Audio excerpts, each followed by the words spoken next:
te salga 12% más por encima de este 19,5 que estás pagando ahora, porque dicen los taxistas, no alcanza con esto.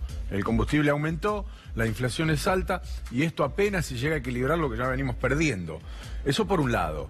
Por otro lado, tienen una competencia que no han podido hasta ahora destruir o por lo menos reglamentar, que es Uber, cuyos choferes podrían ser en el futuro, empezar a ser, entre comillas, castigados. Decimos en el futuro porque hasta ahora todo lo que ha intentado el gobierno de la Ciudad de Buenos Aires no ha funcionado. Pero claramente, más allá de que en Buenos Aires hay muchos taxis, es una industria, es una actividad que hoy no es tan rentable como lo era hace unos pocos años. Por eso está con nosotros Horacio Pérez, que es el presidente de la Cámara Empresaria del Autotaxi. Gracias por venir, Horacio. Al contrario, gracias a ustedes por invitarme. Bueno, en la introducción empezamos por la tarifa. ¿Se quedaron cortos todavía con este aumento del 19,5? Sí, en realidad no es que nos quedamos cortos. Este valor es un valor absolutamente caprichoso. O sea, acá se hizo una audiencia pública donde fuimos convocados, tuvimos la oportunidad de las cámaras que fueron, ¿no? Y que se presentaron, tuvieron la oportunidad de hablar, de explicar que, por ejemplo, el GNC el año pasado salía 3 pesos y hoy sale 10. Llenar un tanque de GNC salía 100 pesos. Nosotros hacemos 2 cargas diarias, o sea que con 200 pesos el año pasado llenamos un tanque, hoy cuesta 150, o sea que cuesta 300 pesos. Creo que lo menos que aumentó ha sido la patente, que aumentó un 24%. Sin embargo, ya la audiencia pública se hace porque lo marca la ley, pero este aumento del 19,5% lo había decidido el gobierno en forma caprichosa porque ese era el número que le cerraba. Y ese fue el aumento que nos dieron. O sea que es un aumento totalmente insuficiente, para nosotros es un disparate. Pero no afecta tanto el aumento como algo que sí vos dijiste. Vos hablaste de Uber y yo te agregaría, aparte de Uber, nosotros en la Ciudad de Buenos Aires tenemos 15.000 remises ilegales. O sea, hay 15.000 remises que están circulando en forma ilegal. A eso le tenés que sumar a Uber y a eso le tenés que sumar a las combis, ¿sí? Hay combis que vienen de la provincia de Buenos Aires, hay combis que están que la gente no tiene un mango, ¿no? Es una combinación, es un cóctel explosivo. Exactamente, exactamente. Pero, por eso te digo, nosotros a lo mejor no necesitaríamos, si bien es cierto que nuestra tarifa está retrasada, por ahí podríamos mantener el valor de la tarifa si tuviéramos la posibilidad de hacer esos viajes que nos están sacando o que nos están robando en forma ilegal. La verdad es que cuando uno tiene problemas económicos, y hablo de los pasajeros puntualmente, no se empieza a fijar cuáles son las habilitaciones, sino cuál es la manera más barata de viajar y más efectiva. Es ahí donde el taxi evidentemente queda en una posición incómoda. Cuando vos empezás a tener menos plata en el bolsillo y bueno, no te preguntás si es taxi, Uber o remis, te preguntás si te sale más barato o no. Ahí es donde se presenta el primer gran problema para ustedes. Por supuesto, pero eso es algo que el Estado tiene que controlar, por eso yo, de alguna manera, estoy responsabilizando la ineficiencia del Estado. Ustedes fíjense que yo siempre hago la misma comparación, esto pasó como con los videoclubes. Hace unos años atrás había montones de locales de videoclubes, empezaron a pararse manteros en la puerta que vendían películas.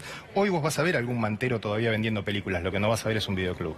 Cuando no hay un control del Estado sobre una actividad ilegal, lo que desaparece es la actividad legal. Y los manteros están hasta las manos ahora con Netflix. No quedan ni ya manteros. No queda ni la manta.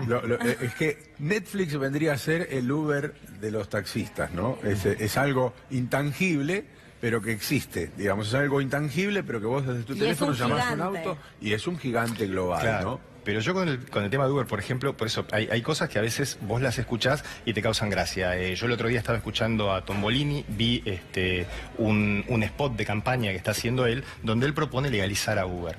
Y es imposible legalizar algo que no quiere ser legalizado. O sea, lo que hay que entender es que Uber tiene un negocio perfecto. Es una empresa de transportes que no tiene vehículos. Por lo tanto, no tiene que poner dinero de su propio bolsillo para comprarlos. Tampoco tiene que justificar los ingresos por esos vehículos que está comprando. Tampoco tiene empleados, porque son partners, son socios. Se está llevando el 25% del dinero que recaudan los titulares de los autos limpio y sin pagar un solo impuesto. Tratar de legalizar eso es imposible, sencillamente porque a ellos no les va a interesar. Es como si quisieran legalizar a los piratas del asfalto. Vos imaginate que vayan mañana con un proyecto de ley y le digan a los piratas del asfalto: bueno, muchachos, a partir de mañana ustedes van a ser legales. Bueno, compran la mercadería, alquilan un local, pagan impuestos, tienen empleados. Vamos a convenir que es una política de negocios muy agresiva, tan agresiva que en todos los países se instalan primero y después ven cuáles son las normas, digamos. Vamos, desembarcamos, funcionamos y después vemos cómo nos mantenemos.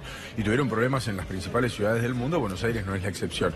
Pero aquí se han hecho más fuertes que en otro lado, incluso. Aquí no han podido hacer absolutamente nada contra Uber, más allá de que hay que reconocer que hubo algunos intentos. No sé si muy esforzados, pero intentos al fin. No, acá hay un trabajo espectacular del fiscal Lapadú. El fiscal Lapadú ha hecho un trabajo excelente, la justicia de la Ciudad de Buenos Aires respondió como tenía que responder, de hecho han perdido en primera y en segunda instancia, pero lo que falta es la parte de controles. ¿Y a quién le golpeas la puerta? El problema que tiene Uber es a quién te llevas en cana, a quién le tocas la puerta, a qué oficinas allanás, cómo cobra, a dónde paga los... ¿Dónde está Uber? Y eso es lo que... ¿Dónde está Juan Carlos Uber, digamos, no? Uber está en Holanda, o sea, la sede de Uber es en Holanda, el dinero va a parar a Holanda y por supuesto tiene sedes en paraísos fiscales. Pero al margen de eso, eso es lo que también tendría que entender la gente, que cuando vos tenés un accidente en un auto de Uber, no tenés a quién reclamarle, porque si a la justicia le cuesta ubicarlo, de hecho, por ejemplo, si ustedes hablan con el fiscal Lapadú, él les va a comentar que han tenido que allanar oficinas de contadores, porque no tenían lugares físicos donde ir a hacer los allanamientos, ¿sí? Entonces, si vos no podés localizar como Estado a una empresa, imagínate un particular que tenga un accidente sobre un auto de Uber. Quiero aclarar que... ¿Y los hubo? Por lo menos aquí en Buenos Aires. Mira, hace 3-4 días atrás La Nación ha publicado el testimonio de una chica que se tiró de un vehículo de Uber porque el chofer no respondía a las directivas que ella le daba y resultó que el chofer era hipocúsico. El chofer no escuchaba lo que ella le estaba diciendo. La chica se asustó y entonces la chica se asustó, se tiró, tuvo un problema, estuvo internada. Hay un video de La Nación de hace 3-4 días atrás. Y no tenés a quién reclamarle. Ese es el problema, porque es una aplicación, o sea, nunca ves una oficina, nunca hablas con una persona.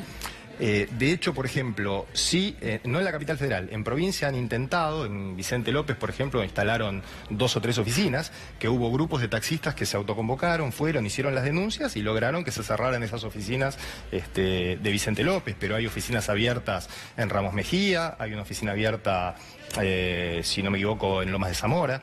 Pero hay un combo acá que está afectando la actividad, eso está claro, me parece que no hay que ser muy inteligente para darse cuenta que si a vos te exigen un auto de determinado peso y modelo para circular, si vos tenés que tener a tus choferes en blanco con los aportes necesarios, si vos tenés una tarifa regulada por el Estado y te aumenta el combustible, te aumentan las patentes, te aumentan los peajes, te aumenta la competencia, en muchos casos desleal, los números por supuesto que no te van a dar igual que hace 2 años. Eso no, está por supuesto. Que claro, ¿no? No, a nosotros nos están llevando a la quiebra. Nuestra actividad está yendo a la quiebra. De hecho, para que vos tengas una idea, los taxis no solo lo manejan los taxistas. Acá tenés varios grupos de personas que intervienen en esto. Puede ser un taxista titular que maneje, puede ser un taxista titular que compre un vehículo y se lo dé a trabajar a un peón, pueden ser empresas o a lo mejor... Claro, o a lo mejor grupos de personas, un grupo familiar que se junta y compra 3, 4, 5 vehículos. Bueno, hoy todo eso está desapareciendo, sencillamente porque no podés competir, no podés tener un empleado en relación de dependencia o no podés pagar o afrontar los gastos de un empleado en relación de dependencia. O sea, empieza a servirle a la vieja usanza, y ya para cerrar. Exactamente. Como en los viejos tiempos cuando alguien se compraba un taxi para pucherear, digamos, para llegar a fin de mes, como un laburo, como un laburito. Exactamente. Entonces, yo lo único que te pido, o sea, a mí lo que me gustaría dejar claro es que Uber es la negación del Estado. O sea, una empresa que no paga impuestos, el Estado vive de los impuestos. Si vos permitís que empresas como esta sigan funcionando, la verdad que sería la negación del Estado, porque el Estado no tendría cómo recaudar, cómo pagarle a los médicos, a los maestros, a los policías. Y a mí, sinceramente, yo la verdad que no entiendo, no estoy entendiendo el gobierno de la ciudad, la parte que tiene que ver con los controles. Me parece que ellos tendrían que leer un poco a Esteban Bullrich. Esteban Bullrich, cuando era diputado, en el año 2008, cuando se hizo la privatización de Aerolíneas Argentinas,